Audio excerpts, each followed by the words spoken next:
अहमद अली के साथ काम करना कैसा था? अहमद के साथ काम करना बहुत अच्छा था। जितना आप एक्टिंग कर रहे हो तो उसका रिएक्शन इतना अच्छा मिलता है, और फिर वो जब कुछ कर रहा होता है उसके बाद आपको भी रिएक्शन देने का अच्छे से मौका मिल जाता है। और वो मतलब वो सेट पे जब आता था तो थोड़ी देर बाद ही ऐसा लगता था वो अहमद है ही नहीं, वो वही है। वो जिस तरह से चल रहा होता था, हम लाइंस कर रहे होते थे, तो वो अहमद तो कहीं से लगता ही नहीं था। मतलब मुसलसल उस कैरेक्टर में रहते मुसलसल, हैं। हाँ। मेकअप रूम में नहीं, लेकिन सीन से कुछ देर पहले वो परिज आती था। ओके, वो जो सीन है सीढ़ियों पे जहाँ आप दोनों बात कर रहे हैं और हल्का सा टच भी करती हैं जस्ट बिफोर बबली भागने वाली होती है, वो सीन इतना ज़बरदस्त है। वो क्या आपने अदाएं दी हैं, और जो वो जो शर्मा रहे हैं अहमद, वो कैसे उस सीन में तो मज़े का हुआ। और वो ये जो था ये नेचुरल उसमें लिखा हुआ था, खुद ही आपने कर दिया जो ऐसे सर पे से बाल हटाती है? नहीं, वो हम खुद ही किया था।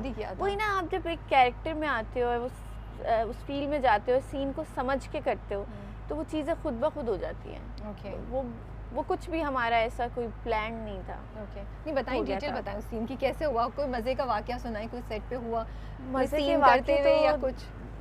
मज़े का वाकया तो ये, एक तो क्रिकेट खिलवाना वो तो मुझे आता ही नहीं है, और वो मोहल्ले में जाके हम लोग क्रिकेट खेल रहे हैं और सब बस कर दिया, जितना आता था कर दिया, इतना ही आता था जितना नज़र आया। लेकिन छोटा सा ही था, वो इतना नहीं था। हाँ, लेकिन वो ऐसे किए नहीं ना, तो मज़ा आया खुद शूट करने का। आई थिंक काफ़ी आपके लिए काफ़ी चीज़ें थी जो आप पहली बार कर रही थी। और ऑन स्क्रीन ये सारी चीज़ें आना, और वही मैंने जो कहा, बड़ी थिन लाइन होती है एक्टिंग ओवर एक्टिंग में, और इस कैरेक्टर में थी, वो नहीं हुआ। थैंक गॉड लोगों को पसंद आया। ये नहीं कहा कि कुछ ओवर हुआ। नहीं, आई डिडंट थिंक ये ओवर एक्टिंग थी। लेकिन इस कैरेक्टर के बारे में बस मैं यही कहूँगी कि जो लोगों की ख्वाहिश होती है कि बेटा पैदा हो, और फिर बेटियों को उस तरह रेज करने की कोशिश करते हैं, और वो जब होती हैं तो उस चीज़ को एक्सेप्ट भी करना चाहिए। और अगर बेटा बनी है तो फिर बेटों की तरह अपने माँ बाप का साथ भी देना चाहिए। सही कह रही हैं। आपने कुछ रिसर्च की थी ऐसे केसेस पे करने से पहले, या आपने? मैं बिल्कुल ब्लैंक थी। मैं बताऊँ, मैं बिल्कुल ब्लैंक थी। और दूसरी चीज़ ये कि एक इंडियन सीरीज़ आई थी, उसका एक कैरेक्टर बस मैंने देखा था कि बहुत थोड़ा सा। ओके, आई थिंक कॉन्कना सेन ने एक कैरेक्टर किया था, बहुत ये जो अभी वेब सीरीज़ आई थी उसकी बात कर रही हैं। हाँ, उसमें बस वो भी मैं ज़्यादा नहीं देख पाई थी, क्योंकि मेरी बैक टू बैक शूट्स चल रही थी, और मैं बीच में से टाइम निकाल के इस शूट पे गई थी, तो मुझे इतनी होमवर्क करने का टाइम मिला नहीं था। बस जो था वो स्पॉन्टेनियस हो गया। ओके, चैलेंज क्या था सबसे ज़्यादा इस रोल को करने का? चैलेंज यही था कि मेरी जो अपनी अंदर की नज़ाकत और सारी चीज़ें उसको मैं मार के एक बबली बदमाश और बदमाशी और एक थोड़ा अपना अंदर एलिमेंट अपने अंदर लड़कों वाला थोड़ा लेकर आऊँ। और ये भी था कहीं ना कहीं कि पहली बार मैं विदाउट मेकअप और सारी चीज़ें इस तरह से कर रही थी। ये बड़ा बहादुरी का होता है ना? हाँ, कहना बड़ा आसान होता है, मुझे लगता है। अच्छा लिखा हुआ होना। हाँ बिल्कुल, मैं नहीं, बिल्कुल करेंगे आप लोग, और करते हैं आप लोग जब चैलेंज होता है आप लोग के पास, लेकिन मुझे लगता है कि ये कहना आसान होता है, लेकिन इसमें हिम्मत चाहिए होती है ये, क्योंकि आजकल की दुनिया ही हमारी ऐसी है। इस पूरे कैरेक्टर ने मुझे लगता है लोगों को बहुत से मैसेजेस दिए। It was a very important subject, not just that, वैसे भी कि आप कुछ एक्सपेक्ट करते हैं और वो नहीं होता, या आपके बच्चे जो करना चाहते हैं आप उनको किस तरह फैसिलिटेट करें, रिस्ट्रिक्ट नहीं करें, क्या रिप्रिकॉशंस हो सकते हैं। तो मुझे लगा इस कैरेक्टर ने बहुत से लेवल्स पे जाके लोगों को टच किया। इस ड्रामे में मेरे ख्याल से हर कैरेक्टर में ऐसी चीज़ है कि वो कोई ना कोई मैसेज दे के गई है, और अच्छा मैसेज।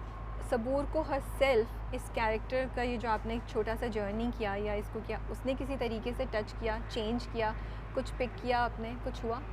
मैं यही कहूँगी कि मैंने यही पिक किया है कि अपने माँ बाप को कभी इस तरह अकेला छोड़ के नहीं जाना चाहिए। हर चीज़ में उनका, हर उनकी उम्र में उनका साथ देना चाहिए। ओके, वैसे वो रोई भी बड़ा अच्छा थी। जो रोती है ना, वो हमें भी रोना आ रहा था उस वक्त क्लास में ना। हम सच में ही रोए थे। वो वाकई बहुत अच्छा, हम असल में रोए थे उस सीन में।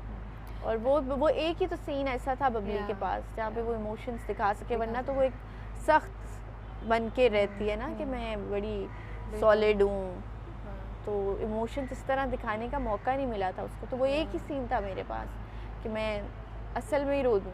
और ये भी बड़ा चैलेंज था सबूरा आपके लिए, जैसे अभी आपने कहा कि इतने इमोशंस दिखाने का मौका नहीं मिला, तो you had to play it very subtly, लेकिन उसमें भी वो आपने कम्युनिकेट किया कि इस वक्त बबली की क्या फीलिंग्स हैं, वो किस तरह चल रही है। क्योंकि बबली की तरह मैं इस कैरेक्टर को किसी तरह भी रिलेट नहीं कर सकती थी अपनी पर्सनल लाइफ की किसी चीज़ से भी, कि मैं कुछ याद करके सीन में डाल दूँ या कुछ वो इमोशन ले आऊँ। मुझे नहीं पता कि वो टॉम बॉय कैसे मैं फील करूँ, वो एक लड़का होना, अंदर से थोड़ा फील करना, मैं कुछ भी रिलेट नहीं कर सकती थी, मैं ब्लैंक थी। वो इमोशंस भी मुझे नहीं पता थे।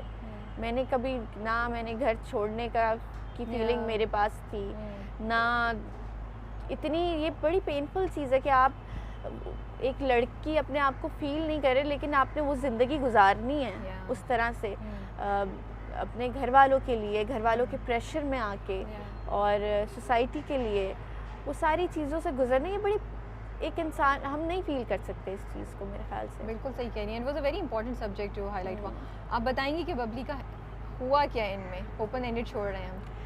बबली का ओपन एंडेड ही छोड़े इसको, तो मेरे ख्याल से बेहतर है ना।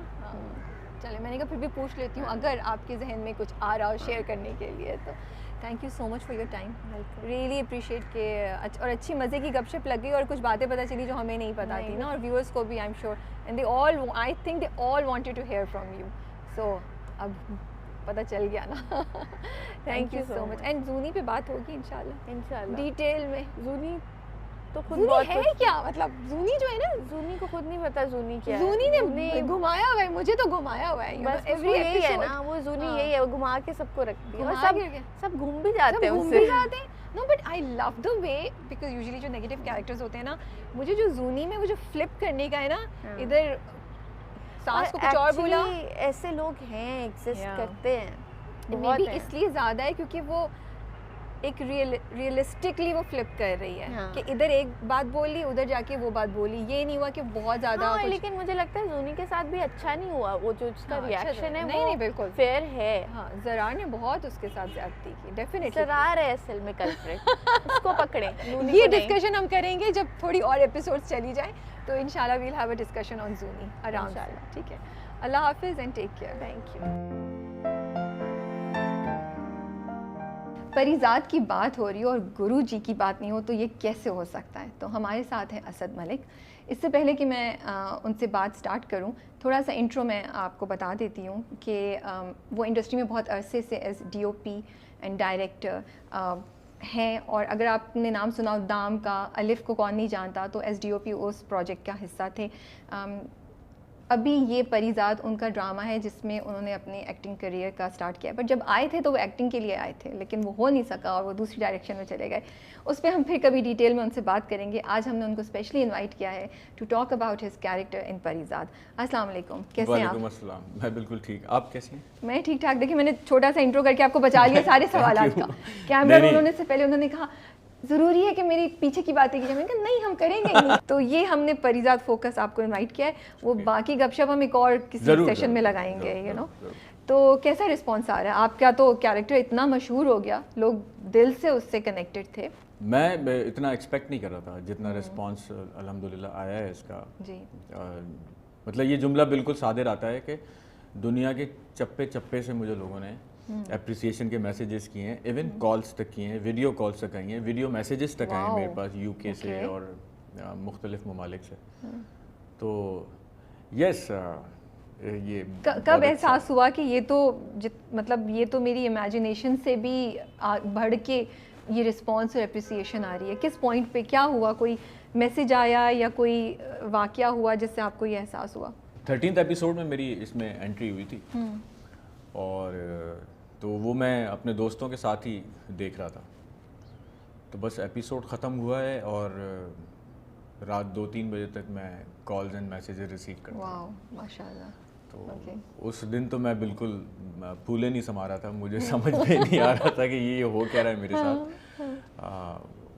बस उसके बाद से जो अल्हम्दुलिल्लाह तांता बंधा है वो अब तक जारी है बिल्कुल। Yes, I am enjoying it of course. हाँ, और बहुत अच्छा लगता है जब आपके काम की अप्रिसिएशन की जाए। एंड आई थिंक जब इतनी दूर दूर से लोग कॉल कर रहे हैं तो वो जेन्युइन ही है, तो ऐसा भी नहीं है कि लोग ज़बरदस्ती कुछ करें, तो वो आपको और भी टच करता है। मैंने बिल्कुल आप ठीक कह रही हैं, मैंने Insta, Facebook and social media पे बाकायदा कमेंट्स ढूंढे हैं कि कोई एक तो हो जो Negative. मेरे खिलाफ हो, ओके